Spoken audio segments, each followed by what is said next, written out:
लेकिन मुझे लग रहा है इस बार 4-5 सीटों में शुभेंदु अधिकारी की एक बड़ी भूमिका रहेगी। 2019 में वो टीएमसी के साथ थे, इस बार वो बीजेपी के साथ आ गए और बड़ी भूमिका निभाई उन्होंने वहाँ संगठन के रूप से। और उनके मतलब एक पावर है। ममता बनर्जी को विधानसभा चुनाव उन्होंने हरवा दिया, ममता बनर्जी खुद उनसे खिलाफ लड़ी, हारी चुनाव। लाने के पीछे यही कारण रहा है, तो उसका 4 से 5 सीटों पर असर पड़ रहा है। साउथ बंगाल में बीजेपी जो कुछ पॉकेट्स में बहुत अच्छा परफॉर्म नहीं की थी, आप उधर देखें 2019 में मेदिनीपुर के अलावा उस बेल्ट की सारी सीटें हार गई थी बीजेपी। तो अभी जैसे है तमलुक हो गया आपका, मेदिनीपुर पे वहाँ पे बहुत टफ फाइट हो गई थी, तमलुक हो गया, कांटी हो गया, उन सब सीटों के लिए शुभेंदु अधिकारी को असेंबली से पहले ही लाया गया था। हाँ। असेंबली में बहुत ज्यादा इफेक्ट नहीं देखा गया 2021 में बिल्कुल असेंबली चुनाव में बहुत ज्यादा इफेक्ट नहीं देखा गया था।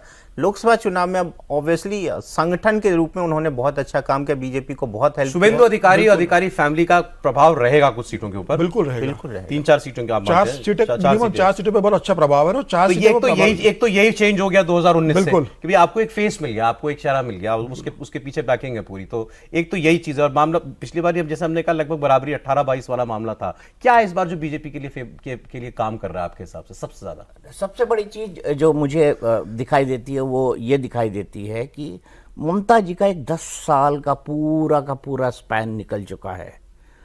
आप देखिए, ममता ने ऑलमोस्ट वही राजनीति की जो सीपीआई सीपीएम वहाँ पे करती आ रही थी, और 3 जनरेशन ने उनको देख लिया।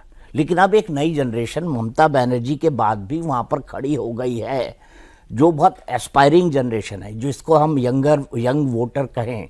क्या वो ममता की पॉलिसीज़ को उस ढंग से सपोर्ट करता है जिस ढंग से ममता का वोटर, मुसलमान वोटर आज तक करता है? मैं उस हिंदू पॉपुलेशन की बात कर रहा हूँ, हिंदू यंगर पॉपुलेशन की बात कर रहा हूँ, जो देश के हर कोने में जाके काम कर रही है।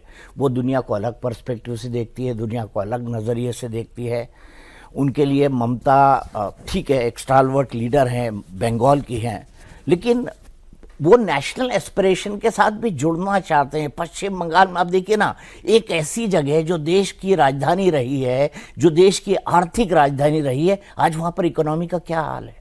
तो लोग कहीं ना कहीं इसको देखते हैं, और ख़ासतौर से वो यंगर पॉपुलेशन जो देश के दुनिया भर में, मेरे कई सारे रिश्तेदार हैं देश के हर कोने में, दुनिया के हर कोने में काम कर रहे हैं, बंगाली दुनिया के हर कोने में है। वो देखते हैं, कंपेयर करते हैं सिचुएशन को कि हमारे राज्य के अंदर क्या हुआ और बाकी देश के अंदर क्या हो रहा है। तो ये भी एक अंतर है जिसको आप लोग समझ रहे हैं, लोग अब देख रहे हैं। और दूसरा मैं बताऊं, वहाँ करप्शन पीक पे है। अच्छा, कट मनी तो वहाँ पे नॉर्मल है। अगर मैं मेरे यहाँ बहुत सारी, ये तो 2021 से याद दिला रहे हैं मोदी जी। हाँ, कटमनी ठीक है, लेकिन चीजों को सेटल होने में भी टाइम लगता है ना।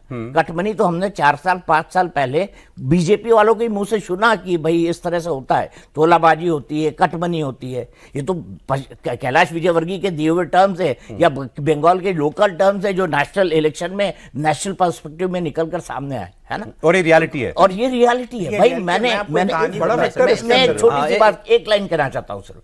मेरे घर पे एक नौकरानी आई, मतलब हमारे यहाँ जो मेड सर्वेंट होते हैं, हमारे खाना वाना बनाते हैं, 90% लोग बंगाल से ही आते हैं, और ख़ासतौर से मेरी वाइफ को लैंग्वेज की आसानी होती है तो आती है हमारे पास वहाँ से। मैंने उससे पूछा कि क्यों घर मिला, प्रधानमंत्री मिला, कट मनी दिया? बोले दिया। किसको दिया? बोले टीएमसी वालों को। अच्छा, ये मेरी जो हाउस मेड है वो ये बात, उसका एक्सपीरियंस, इलिटरेट